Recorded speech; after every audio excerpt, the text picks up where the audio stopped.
150 years in C-sharp minor. When in spring 1929 Mickey Mouse appeared in the Orphy House for the 5th time in Walt Disney Animations, he started his musical concert playing Prelude C-sharp minor composed by Sergei Rachmaninoff.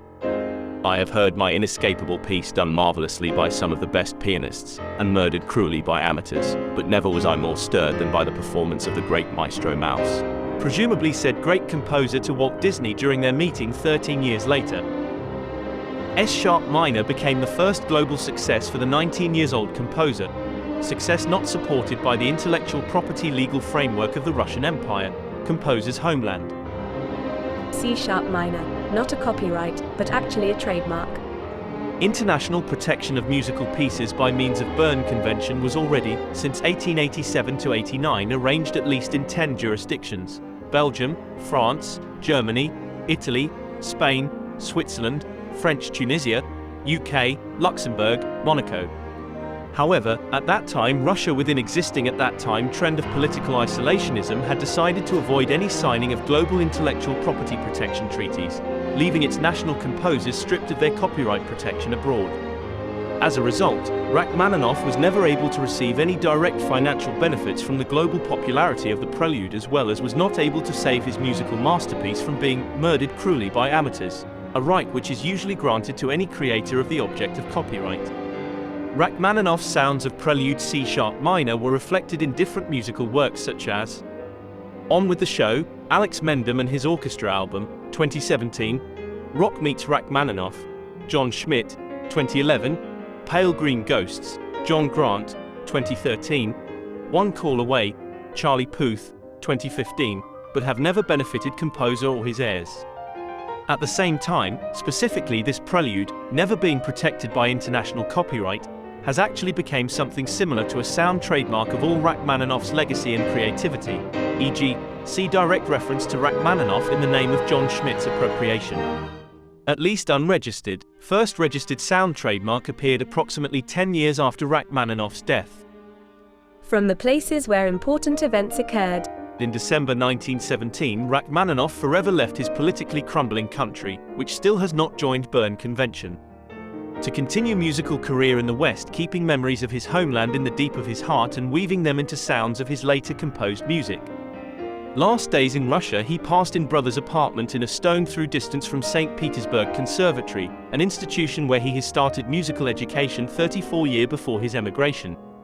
Having traveled for several years and lived in different locations, he has finally relocated to Villa Sennar on the shores of Lac Lucerne in Switzerland, where he spent last part of his vibrant life, composing final masterpieces such as Rhapsody of a Theme of Paganini and Symphony No. 3, and finally becoming international musical celebrity, to such extent that even Mickey Mouse has started its own pianist career playing Prelude C-sharp minor of Sergei Rachmaninoff.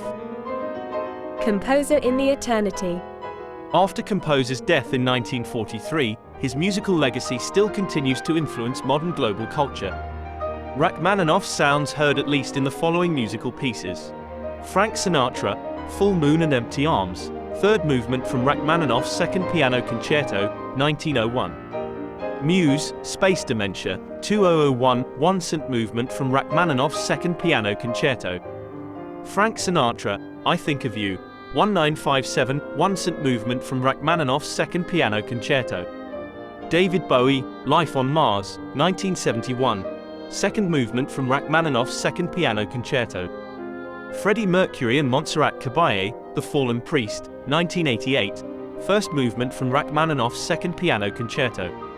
Eric Carmen, Never Gonna Fall in Love Again, 1975, third movement from Rachmaninoff's Second Symphony, 1907. Danilo Perez, If I Forget You, 2008, third movement from Rachmaninoff's Second Symphony. It is widely known that Eric Carmen has used Rachmaninoff's Piano Concerto No. 2 to create the song All By Myself, and being informed by Rachmaninoff's estate that Maestro's legacy is still protected by copyright at the moment of the song creation, has signed settlement providing up to 12% of royalties to the estate, and, in particular, indicated Sergei Rachmaninoff as a co-author of that song. Subsequently, Sergei Rachmaninoff became a composer of the song created 32 years after his own death. Today, when Walt Disney's copyright on Mickey Mouse is very near to its expiration, Rachmaninoff's copyright as co-author to All by Myself is at least 70 years far from being expired. Since Rachmaninoff's co-author Eric Carmen is still alive.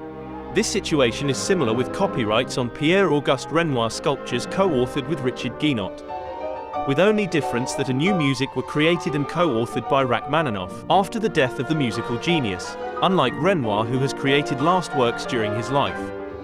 Musical genius who was born exactly 150 years ago, on April 1, 1873. The material was prepared by Igor Nevzorov, managing partner of, and Elizaveta Kozhukharova, an intern at, the intellectual property consulting firm Claims. The text was read by a Google neural network.